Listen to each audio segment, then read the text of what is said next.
Oh, I think we have reached critical mass when it comes to Donald Trump, don't you think? I've been wondering when he's going to say something that's going to create the big something, and I think he's done it. Congratulations to the Donald. He has created the big something by saying the big something. And I have a funny feeling for the next handful of days, both on radio, on WPRO, weekdays noon to 3, where you can catch my show, and here on My State of Mind on TV, that we're going to be focused on this. You know why I think that? Because we've got a lot of people booked in to try to explain their perspectives on not only his commentary, but actually what's going on in the world. And I think we have to be very careful to distinguish between the two. Okay? Alrighty. So welcome in. Let's hurry up and get to the rundown because I don't want to waste any time. Tonight we've got a guest from URI who can explain some things about Islam and a whole bunch of other stuff, I hope. So yeah, I think it's a critical moment. I really do. The headlines today, look like this. There's a series of them all over the place now. The United Kingdom, Israel, all trying to freak out, and we've got kids in Turkey that are protesting, and it's just maybe more than he bargained for. I'm not so sure. Of course, the Republicans are throwing up all over themselves. Donald Trump defended what many in his party consider indefensible. Do you regret your ban on Muslims, which some people think is un-American?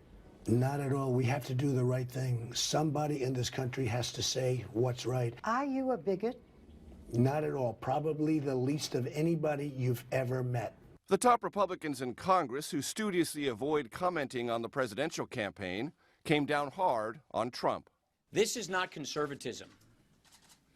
What was proposed yesterday is not what this party stands for, and more importantly, it's not what this country stands for. This suggestion is completely and totally inconsistent with American values.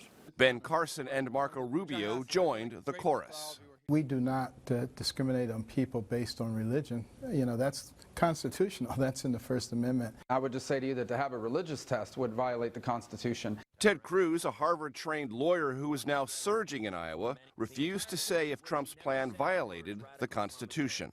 I disagree with that proposal. I like Donald Trump. A lot of our friends here have encouraged me to criticize and attack Donald Trump. I'm not interested in doing so. Thank you, sir. Jeb Bush was asked to promise not to back Trump if he became the GOP nominee. I can guarantee you Donald Trump is not going to be the nominee. White House Press Secretary Josh Earnest said Trump and the GOP are tied together unless Trump's rivals refuse to support him as the nominee. The question now is about the rest of the Republican Party and whether or not they're going to be dragged into the dustbin of history with them. So everybody's in on the act. First of all, Barbara Wawa has lost her fastball. Okay, he hasn't banned anything. He's a candidate for office who suggested it should happen and never even asserted that he would as the president if by some strange occurrence of the universe he got there. Okay, that's number one. Number two, what kind of question is this, Barbara? Are you a bigot? Yes, Barbara, I am a bigot. You're not going to get, yes, I am a bigot. But what you get from Donald Trump is this superlative attempt. Not only am I not a bigot, I'm probably the least bigoted person you'll ever want to meet or ever could find, which is all about his narcissistic type of gotta be better than everybody type of wacky thing going on. Yet America is sitting here listening to every doggone thing he has to say as if he's got some kind of built-in credibility because he hosted The Apprentice. I mean, this is crazy, and it creates a whole bunch of, here's more headlines here. The Republican Party is running scared from Donald Trump, except for Mr. Cruz, by the way, who you saw in that piece just a second ago kind of drafting off Donald Trump because he's looking to pick up the disenfranchised Trumpettes out there who are going to be looking for someone who can speak boldly, right? So if you don't think you think if Trump's a carnival barker, well, the JV is Ted Cruz.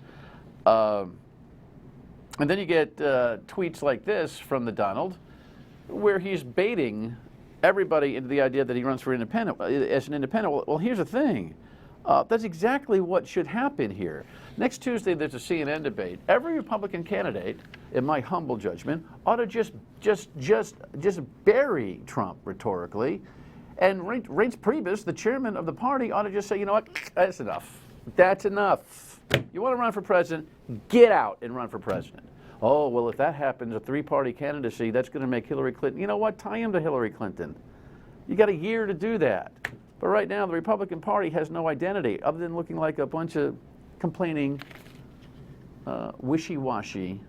I got other words, but the television is okay. It's very confusing for people. Here's the WPRI poll. This is nuts. Do you agree with Trump's statement that Muslims should be denied entrance to the United States? Okay, so from that comes an answer that, yeah, almost, I don't know if you got to have a big screen TV, almost 90% said yes, Muslims should be denied entrance in the United States. But then the question's asked in the web place in another place, and then the word Trump, Donald Trump is put in, and it's 57%. I don't even know how to explain that. Other than these polls are unscientific, it's like people decide, if they're motivated, they type in their answers. It just shows you how wacky the whole thing is. What's discouraging, I think, is that American Muslims are jammed up right now. They are. Now, listen, I am not an apologist for the American Muslim community. That thing has failed to get in the game here. And they've got a deficit problem, and I'll talk to my guest about that. But in human terms, this is becoming outrageous. Here's a headline that was in the Journal today, and we're going to talk to more and more people who happen to be American Muslim about this over the course of the week, and here's a report on it that ought to give you some pause. As soon as word spread that radicalized Muslims orchestrated the mass shooting in San Bernardino, I hope you all leave this country. Tension that had been building since the Paris attack, for some, boiled over. This phone call was made to the Dallas chapter of CARE, the Council on American Islamic Relations. You're not welcome here. I hope you get sprayed with pig's blood. And the way that Muslims are being portrayed right now, it's worse than 9/11. Omer Siddiqui was just a child then. He says his parents protected him from much of the backlash, but he is a man now, living in anxious times. A trip to the grocery store led to this confrontation just 2 days ago. And he's like, "Are you Muslim?" And I was like, "Yeah, I'm Muslim." He started getting angry, cursing. He's like, "You should just go back to where you came from." Then I was like, "I'm from Chicago. I was born and raised in Chicago." And he just kind of got stuck. He didn't know what to say. And then he just said, you know, "F you all Muslims," and he just kind of walked off. CARE says the organization is seeing a spike in threats and harassment of Muslims not seen since 9/11. The situation has gotten so bad that some imams are encouraging Muslim women to cover their heads with something other than the traditional hijab, fearing they will be targeted. And a woman basically was trying to flag me down from her vehicle. Aya Sayed of Fort Worth already has. She rolls down her window and she starts spewing derogatory language, and she spit from her vehicle to my vehicle. There's that few people that will attack us and say hateful things, but then we got the people that are supporting us with love, kind words, and we just need to see a lot more of that. All right, well, we'll see. Dr. Katrin Jomaa is from the URI. She's an assistant professor of Islam and Middle Eastern politics. Welcome to the broadcast. Thank you. Thanks for very taking much the long ride for up from inviting me. Kingston.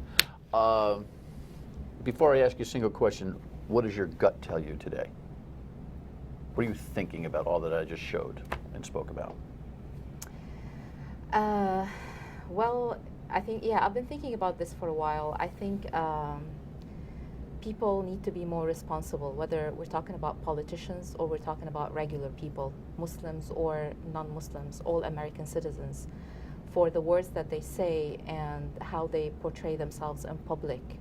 And usually, you know, I teach politics of the Middle East, so if you look at Syria now, after 4 years of civil strife and war, there was nothing wrong in Syria, but then it started with a very small kind of event that escalated with violence into what we see today. That being? It ruptured into... the small event is? The small event was that there was... they were affected by the Arab Spring, and they started saying we need reforms. But the reforms, when they went to the street, the people, they did not, the government was very brutal in repressing that. But then more than that is that the words and the rhetoric that was used in fueling up the war, it became not just an internal strife. You start having weapons coming from outside. You start having the people who wants Assad to go down coming from outside. So weapons with the rhetoric and all of this created more blood and more violence and more division within the Syrian community. Despite that, the Syrian community, I wouldn't say it's like America as multicultural, multi-religious, and multi-ethnic. But all what I'm saying is that if this fire is not really sort of extinguished very fast, it can grow bigger and bigger and bigger. I'm happy that I see some politicians, or maybe many, are against Trump. I mean, this is something I think that is healthy, I would say, in a country like this with a constitution. Right. That's the minimum, because if you don't do that, then what's next? All right, good place to take a break. That sets the table for further conversation with our professor, and we'll talk about, I think there's a challenge with American Muslims in this country today, externally and internally. Let's talk about it. Stay with us. Donald J. Trump is calling for a total and complete shutdown of Muslims entering the United States until our country's representatives can figure out what the hell is going on. I think Donald has, I think this is his moment. I've been waiting for the moment. I think this is his moment, and I'm not exactly sure how this moment is going to roll out. Your reaction to Donald Trump, Professor Jomaa, is what specifically? He says that, you say what? Ignorance and bias. A lot of ignorance and bias. More ignorance than bias? Because frankly, I'm trying to figure out, on the radio, I keep asking all these Trump supporters one question. Where's his think tank? Where are his go-to policy people that stand up and support the concepts that he brings to the table? Who builds a thinking paper underneath his headline speech? And no one knows, because I don't think there are any. This is a phenomenon of American media and all sorts of things that have allowed him to come into a political presidential race from a unique platform. And I think that's a very important point that you said, the media. The media as well, I think, is helping, Trump or his likes to become more famous, like it's helping other groups such as ISIS, which are tiny and nothing, and they have no clear ideology, no thinking, ignorance, all this stupidity. They become something that is international. So I think the media is helping promoting those kinds of figures to come out, the extremism from different sides. Well, that's interesting. To buoy our mutual agreement on that, he spent like a few $100,000 on radio ads. Jeb Bush has spent like a couple $100 million and still hasn't been able to move off the dime. So it's a very strange thing. But you said something that nobody missed there. ISIS, small, insignificant. Explain. Yeah, I mean, what is ISIS? We didn't even hear about them except after the Syrian problem escalated, it became a more proxy war, more international. They were just a bunch of insurgents in Iraq after they destroyed Iraq, of course. They come in places where you don't have government, you don't have law, you don't have justice, you have oppression, you have problems, right? But they weren't really something known, or, they were just a branch of insurgents, but then they got tools from states who are funding with money, with weapons, some people with ideology, extremist ideologies, and this is how they become what they are. They didn't, it's not like a super, as you said, think tank or a clear vision or a clear politics. So what is their significance? And they the significance is that they've grabbed the consciousness level of the entire free world. They are now the folks who have taken credit for the latest terrorist attacks, well, certainly in Paris, and almost on an incidental basis in California. I agree. And we've got a president that can't get out of his way to even explain the situation the likes of the way you have, and we've got a leadership void in America right now that's filled by the likes of Donald Trump that just says, well, shut the border to Muslims right now, we'll try to figure it all out. And we're all going, who are they, where are they coming, and what mall are they going to hit next? Exactly. There is fear. There's definitely fear, whether we're talking about America or even in my country, Lebanon. Before the Paris attacks, A day before the Paris attacks, we had a huge killing, mass killing in Beirut, in my country, with many hundreds dead or killed. So where is it going to come next? This is the concern of every single being, whether living in the West or in the Middle East. It's a common concern for everyone. Unfortunately, this is not propagated by the media, and this adds to this Islamophobia that, oh, Muslims are doing this, but Muslims are suffering from the same problem. What I am saying is that we are contributing to that. The media is contributing to make it bigger, and states are contributing with support, even if it's not covered in the media. But we who study political science, who read books, who read articles, who read what officials say, who analyze politics, we understand that states are involved in that. It's not just some kind of a Muslim group who's just spreading their, Islamic ideas. Since you've got it's actually against Islam. Look, I'd like to have you stay here for 12 shows. Seriously, I mean, there's so much to talk about here. Let me ask you a question about the politics of ISIS. Is there a diplomatic or political solution to the ISIS issue right now, or is it a military answer? Honestly, I don't think military answer would work because it didn't work with other groups who are like the ISIS. So what is the diplomatic The recommendation? diplomatic answers is that those people who are on top, those leaders, those politicians, those presidents of different countries should sit together and talk about it. And really stop the funding, whatever this funding is, whether it's money, it's weapons, it's Well, who are the training. major funders to ISIS? What does your analysis tell you the major funders are to ISIS? Well, according to the studies that I know, there is Saudi Arabia, of course, Qatar, UAE, Jordan, France, and the United States of America and Turkey. So the United States is contributing to ISIS? Yes. In what way? Weapons? Weapons or cash, yeah, or some kind of training. So we're sending money to ISIS? According to what I know from the studies that America is sending money to ISIS? Yes. France is sending money to ISIS, the same country that just got hit? Because they want to topple Assad. They're not sending money to ISIS because they like I thought there ISIS. were other anti-Assad groups that were doing our bidding. I thought that we were sending money to groups, not ISIS, but others that are anti-Assad in Syria. Well, the other groups are giving the money to ISIS.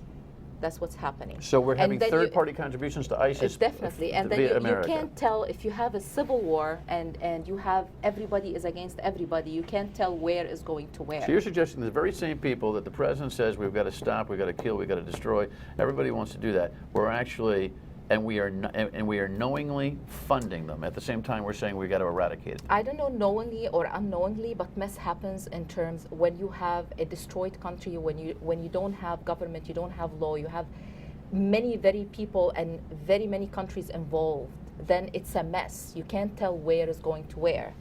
But studies say that actually money and cash and weapons is getting to ISIS. Now, is it getting directly from the countries or through other third parties? Some people say it's through the third parties, through the rebels that are going against the government. I'm glad you clarified that, because it would be horrifying for us to think that America is purposely direct funding ISIS. No, I wouldn't say purposely, but I say but it's a mess over there, man. It's a contribution, even if it's an indirect, going through a third person or a third party, but it is a contribution. And I also want to mention that even us as individuals, when we are living in this country and Muslims get negative vibes when they're walking in the street, that's also a contribution. Okay, stop there, because that's what I want to talk about. When we come back, that's what I want to talk about. Be right back.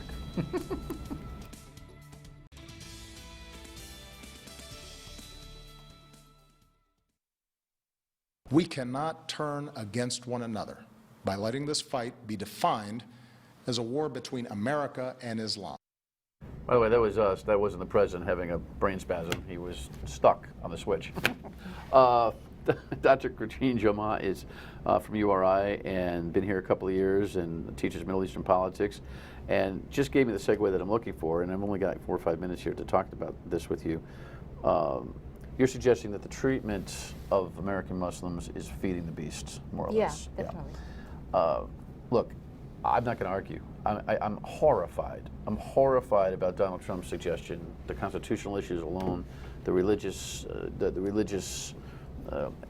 anti-American foundational concept that he's got there. So we agree on that stuff. So know that is foundational in what I'm going to ask you. Do you think that American Muslims have done enough to state their case and create the kind of persona that would ease this tension? Because I will tell you, I don't. Okay.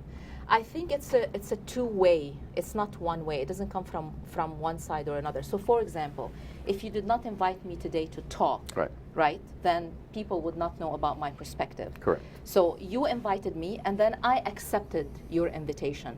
So it's both have to come together.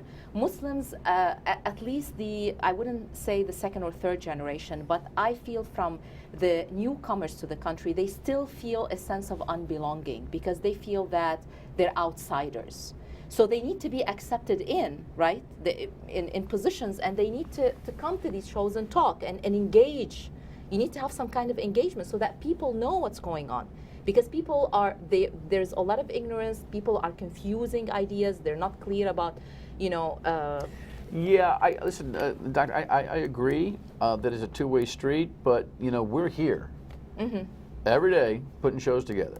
Newscasts and newspapers and online media sources are publishing every single day all across the country. Okay. And, the CARE organization, the Council on American Islamic Relations, is really the token go-to thing for lazy media anyway. Let's talk to those people. But, we've invited some local folks, and you'll see them over the next couple of days, to come to this program and talk about what's going on in their local mosques and get a comfort zone about da-da-da-da. But, we called them, they didn't call us. My point is that I think the way you responded to the question is an excellent one. There is not a lot of proactivity. Yeah, there isn't. There's a lot of reactivity. Exactly. But there's Thank not you a lot so of, much. I totally agree with that. I even tell my students, not talking about Islam or not Islam, I give a course about secularism and Islamism in the modern world, and I tell students, do you feel that your vote makes a difference? And most of them said no. So there is a tendency in modern societies that people feel helpless, their voice doesn't count, they're not active enough. What they say or what they do doesn't affect what's happening. Well, listen, there's a general voter malaise in America that way, so your students aren't any different. But what I'm saying right now, just like the gay community had a long struggle for some kind of equity recognition and a balance of viewpoint, the Muslim community has a long road here, 9/11 post-game, to say, look, we're as horrified about what happened in California as anybody. And and not rely on a CARE press conference that was opportunistic more than it was explanatory in every community in America, it seems to me. It's just this. I see your point, and I agree with you on that. Muslims need to be get in more, the game. Muslims, please get in the game. I totally agree with you. I totally agree with help you. Help you. But there is But there is I agree with you. I totally agree with you 100%. But there is a sense of fear. Still, that I don't want to come out, I don't want to talk, maybe I say something that others don't like it. There is this kind of sense, that is in the conscious or in the unconscious, I would say. Well, the alternative is this garbage. The alternative is the garbage that we're dealing with right now in the political environment with the Trump and the like, and a percentage of people that are going to go, yeah, and then exacerbate the fear and anxiety that Muslims have about walking the streets, which should not occur in this country. And what do you think of the general media here in America, or in general? That's a whole other show. That's not contributing to the problem. Without it's a doubt. Huge contribution. Without a doubt. But you got it's all about platform. Come back and come on the radio with me, okay? And we'll talk more about this. Sure. It was great to meet you. Thank you. Yeah, same here. Final word when we come back. Stay with us. I guess my point is that when we drive by a mosque, we go, as opposed to driving by a church, we go, So we're going to try to see if we can't get some, when we drive by a mosque with the guests that we're going to have coming up over the next couple of days. Does it make any sense to you? I'll try to explain again on the radio at noon tomorrow on WPRO and back here tomorrow night. Thanks for watching.